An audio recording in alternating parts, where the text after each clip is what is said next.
Hi, I'm Arnie Skelton, and each week in this podcast series I'm going to offer you my top 10 tips on particular topics or themes that might be of interest to you as a teacher or manager or both.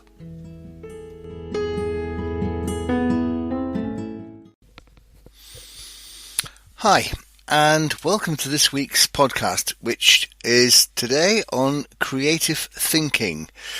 So these are my top 10 tips on thinking creatively.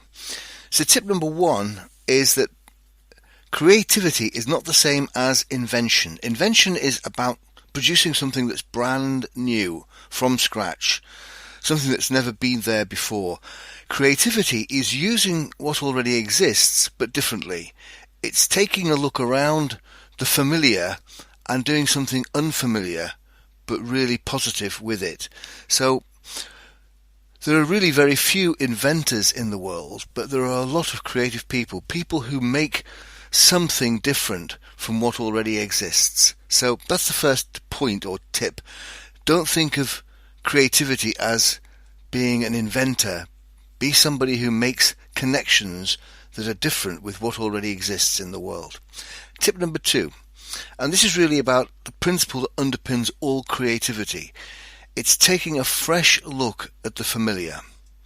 It's taking what already exists and seeing it differently. So most of the techniques that I'm going to run through are all about encouraging you to take a fresh look at something that already is very familiar. So that's the underpinning principle around creativity. Taking a fresh look at something that's already familiar. And tip number 3 is about the front and back end of creativity. Kind of imagine a pantomime horse. The front end and the back end are what make the pantomime horse into a horse. There's always a front end that's someone standing up, and there's always a back end where somebody is bending down, occupying the back two legs and parts of the horse. And the idea behind the front end and the back end is, are you being creative with the nature of the problem, which is what we call the front end? So how is the problem defined? Can we define it differently? Can we see it differently? Can we express it differently? Can we look at what's causing the problem differently and how it operates differently? So taking a front end approach to creativity means looking at the problem as it exists or the situation as it exists. And the back end is really looking at solutions. What could we do to solve this particular problem differently? Now this all of course implies that creativity is used to problem solve, and that's true. There is a lot of work around how to solve problems creatively. And Einstein famously once said, we can't solve what currently exists using conventional thinking, otherwise we'd have already solved it. So if we've got problems that are persistent, that we're stuck with, the only way we're really going to move them forward is to take a creative, fresh approach.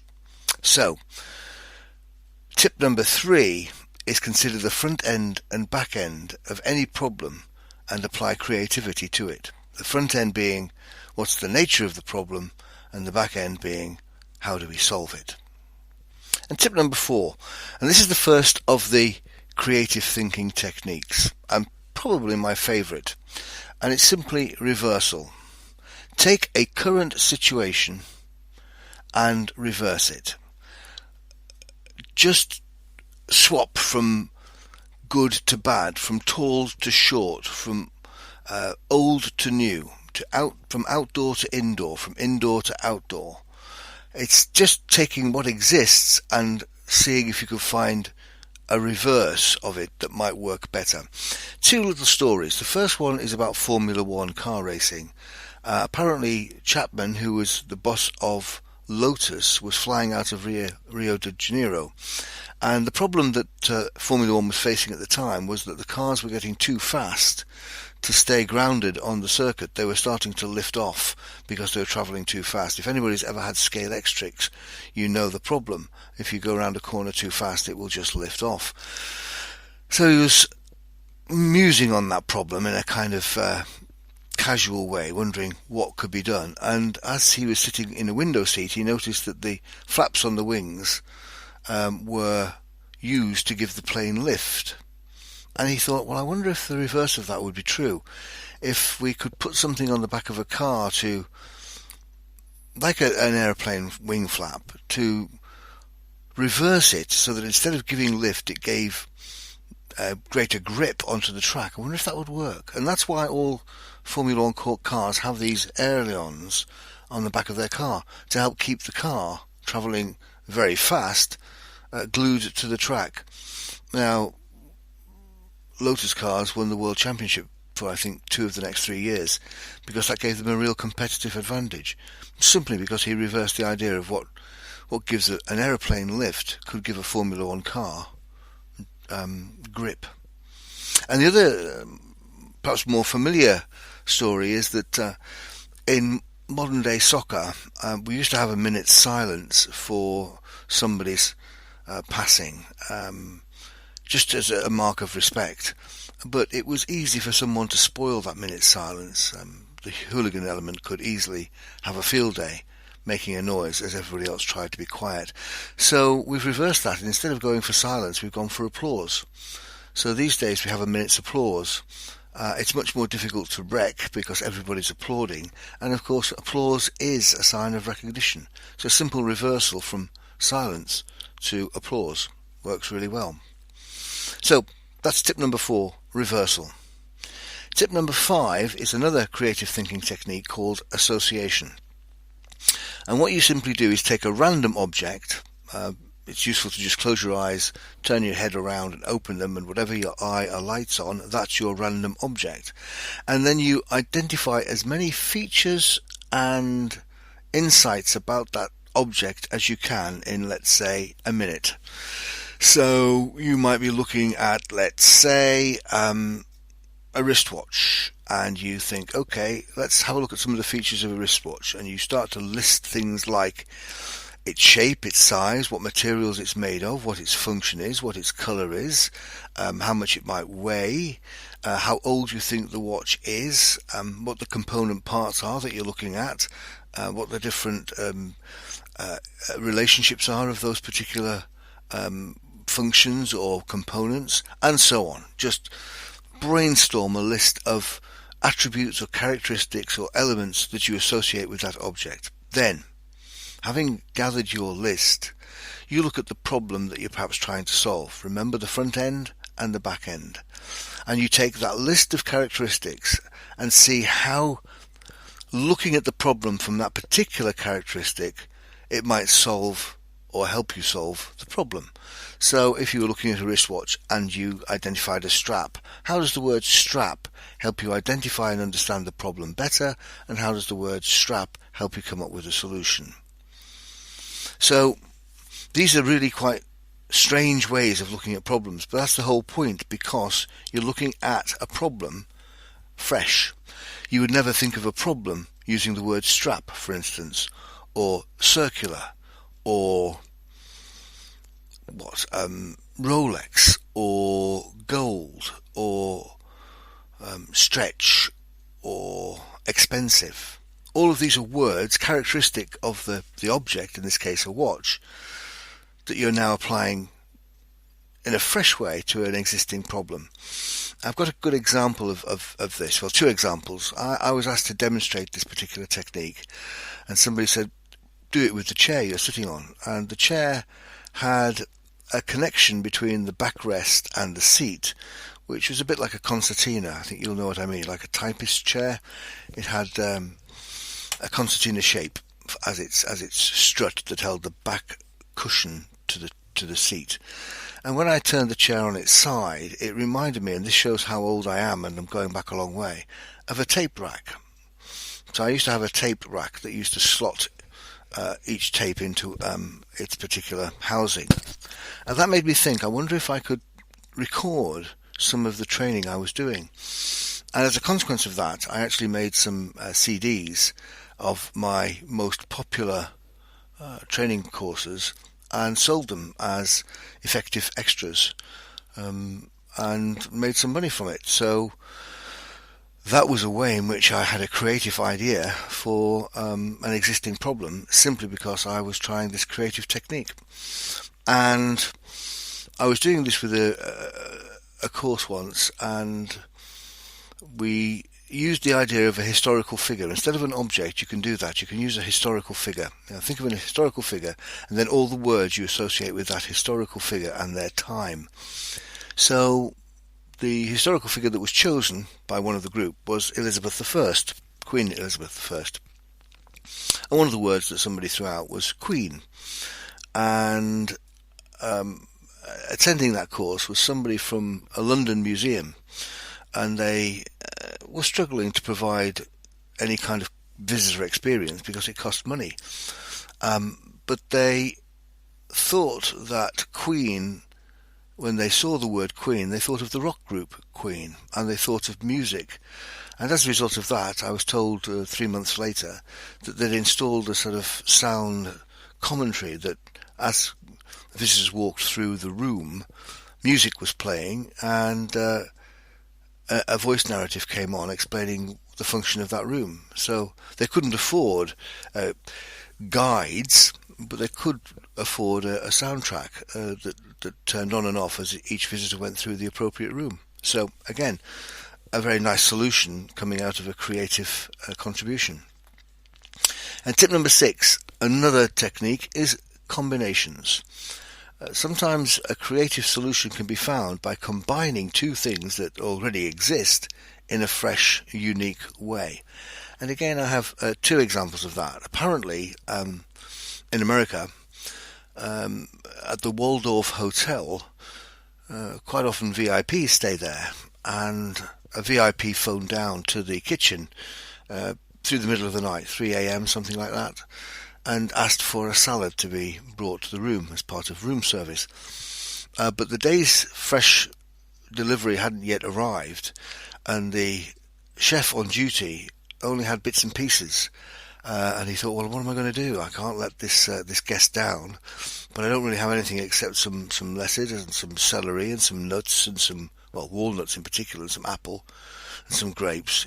I know what I'll do. I'll put all that together, and I'll just call it the Waldorf salad. And of course, it's become a staple of salads, the Waldorf salad, which was a good example, by the way, of necessity is the mother of invention. So that's how we've got the Waldorf salad. And perhaps my favourite example of a combination is, you may have heard of a pop group from the 60s called the Monkees, who were very famous and wealthy. But there's one of the members of the group was called Mike Nesmith, and his mother is wealthier than all of the Monkees put together, because she was a mum who brought up Mike and his siblings, and she had been a typist but stayed off work to bring the children up, and returned to work and found that she was a bit rusty as a typist and kept making lots of mistakes. And so she wondered what she could do about that.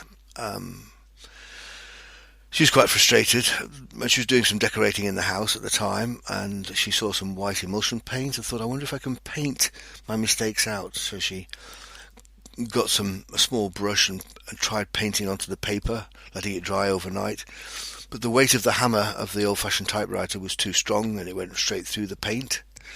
And then she was still wondering about what she could do about this, and she was going out one evening and was painting her nails, and thought, that's what I need. I need to stiffen the white paint in some way, like the nail varnish is tough. So she mixed some emulsion paint with nail varnish, and the result was Tipp-Ex, which was, of course, a global success, and made Mrs. Nesmith a load of money. So they're the combination of emulsion paint and nail varnish, making something absolutely new called Tipp-Ex.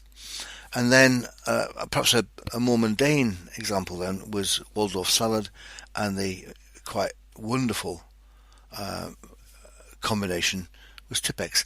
And in a sense that's an inspiring story, because it just proves that almost anyone could just bring some creativity to bear and possibly make their fortune. And I'm just going to say this to you, you're actually more likely to make a fortune by being creative than you are by winning the lottery. So put your creative thinking hat on. So tip number 7, and this is really quite obvious, really. It's to ask somebody else who knows nothing about your problem to have a fresh look at it. I mean, that's the whole point. We tend to get stuck with our problems, going round and round and round the same ideas and getting nowhere. So, let's learn from that. If you've got a problem that you've looked at several times and it's not shifting, the chances are looking at it again isn't going to shift it. But a fresh pair of eyes or ears might actually do the trick. I was setting up for a training course once, and I was going to use a device where people put post-its of their ideas onto particular problem areas. And I normally put flip charts on the wall, and name each flip chart with the particular problem, and people then go and put post-its on the flip chart with their solutions. Somebody came in early and very kindly said, "Can I help?" And I had to go back to the car, so I said, "I just need some flip charts around the wall to take about 10 or 12 post-its each." So when I came back, I was absolutely gobsmacked, because the person had done what I'd asked them to do, but they'd taken each flip chart and torn it into 4 strips and put 4 strips on the wall. And I'd said, "Can you put out 16 flip charts?" And she put 16 strips, all of them perfectly capable of carrying 12 post-its. I would never have thought of that. And as a result, ever since then, I've always put strips of flip chart on the walls, not the full flip chart, and as a result, saved the resource. So just asking somebody else to do something will give you much more chance of a fresh perspective. So that's tip number 7, asking others to do something or to have a fresh look at your particular problem. And tip number 8 is compare and contrast. But you compare and contrast something that's really different from each other. So here's a really good example. I was working with a local authority, a fire service, and they had asked me to help them with a number of problems, one of which was how to recruit more firefighters. And so I used this technique of compare and contrast, and I said, "Can you compare a firefighter with a television set?" And I have to say, I was looked at rather strangely by a whole host of senior firefighting officers who thought, what have we brought this guy in to do? What is he talking about? So there can be some skepticism around being creative. Anyway, they had a go at it, and they listed the qualities of a TV and compared those qualities of a TV with the qualities of a firefighter, finding points of similarity and points of contrast. And one of the points of contrast was that for a TV, every house has one, whereas a firefighter, every house does not have one. And this was picked up by somebody in the room and gained quite a bit of momentum. And as a consequence, a local house building company joined forces with that fire brigade to provide a firefighting prevention kit in every new build, like a fire blanket, an escape ladder from the upper floor, some fire extinguishers for upstairs and downstairs, and so on. This helped sell houses. It was an additional feature, and of course it helped the fire service provide more preventative resources into homes. So it was really quite a successful suggestion to put a firefighting resource into every home. And I saw that idea born, and I'm pretty sure it would be still not in existence had we not had that creative nudge. So tip number 8, compare and contrast. But compare and contrast with something very unfamiliar. Tip number 9 is the classic brainstorming. Just simply encourage people to generate ideas, write them all down, and see if any of them might help with the particular problem being investigated.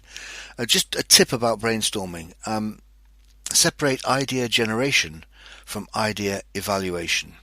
The brainstorm is a generation idea. It's simply a flow, a torrent, ideally, of ideas, single words, very short phrases. There should be no judgment, no evaluation, and no explanation. That switches the brain from generating ideas to evaluating ideas. And evaluating the ideas can come later. The idea is to just have a flurry, a torrent of ideas, unrestricted by evaluation. So brainstorm shouldn't last really any longer than 5 minutes. Idea after idea after idea. And then when you've finished generating ideas, then you can go back over all the words you've collected and ask any number of people to explain their idea, because that's the relevant part of the follow-up to the brainstorm. Idea, evaluation and explanation. So tip number 9, the classic brainstorm. And tip number 10. And it's really about necessity being the mother of invention. It's a phrase that you hear a lot, but the Waldorf salad was really a good example of that. Just in the moment of crisis, think of something. My own particular favourite story is quite some time ago, before budget airlines existed, I was asked if I would take a team to Jersey in the Channel Islands for a weekend's project. We couldn't arrange it. I could get 10 people, but we couldn't get them all to the same airport to travel with the commercial flight, because there wasn't many flights, and they were very expensive anyway. And it looked as though we would have to say no to what would have been a really good contract. But I said, well, there's got to be a way. Come on, let's not just give up on it. And somebody said, well, what are you going to do? And I said, well, I don't know, maybe we can hire our own plane. And everybody laughed. But that's in fact what we did. We had a great weekend, having our own plane take us there and back, a 10-seater. And it cost about £300 more than the conventional flights would have done. It was brilliant. But, I would never have thought of hiring a plane had I not been absolutely stuck for any other solution. So, just to run through the list again. Tip number 1, it's not invention. It's using what already exists differently. Tip number 2, the key principle of being creative is taking a fresh look at what already exists.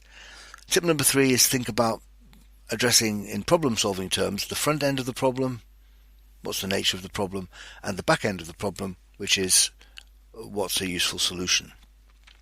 Then to some particular techniques, tip number 4, reversal, reverse what already exists. Tip number 5, associate a lot of words with a familiar object and then transfer them to the problem. Tip number 6, take 2 existing objects and combine them. Tip number 7, ask others who aren't connected to the problem, who are almost certain to provide a fresh approach. Tip number 8, use the compare and contrast technique, but make sure you compare and contrast what you're working on with something that's very, very different. Tip number 9, brainstorming. And tip number 10, remember that necessity is the mother of invention. And can I just say to everybody who might be listening to this at the time it's recorded, we are in the middle really, or at the beginning of the coronavirus outbreak. And can I wish everybody listening to this the very best. Stay safe, look after each other. And I think a lot of things will happen over this next 6 to 12 months that will change things for the future and possibly for the better as people stay in touch more electronically. I took part in an electronic pub quiz last night, and it's going to be a really good example of necessity, of being required to stay in for such a long period of time. Necessity will be the mother of invention. So that's the end of this week's podcast. Again, once more, stay safe. And if you've listened to other podcasts recently, you'll know that at this point I say I run a monthly workshop on business topics like this, and please go onto my website if you'd like to find out more or to attend. Well, I'm going to be running those workshops exactly as they're advertised on the dates listed on my website, but I'm going to be running them electronically via computers, or mobiles. So again, look them up if you wish, and then join me electronically on the dates suggested. Just email me and I'll let you know the joining instructions for each of those podcasts. Sorry, each of those workshops. My fault. So the website is www.etduk.co.uk, and it'd be great to have you join me. And the first of those is next month, I think the 17th of April. So thank you very much for listening. Bye for now.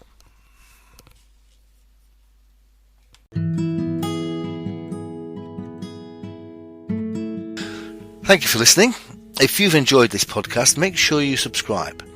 You will still get the podcast for free, but you will also get an alert to let you know when the next podcast is available. And please recommend the podcast to anyone else you think might like it and benefit from it. Also, I'd really appreciate it if you could leave a review and any other comment, because they'll help promote the podcast series on the relevant platform. So, bye for now.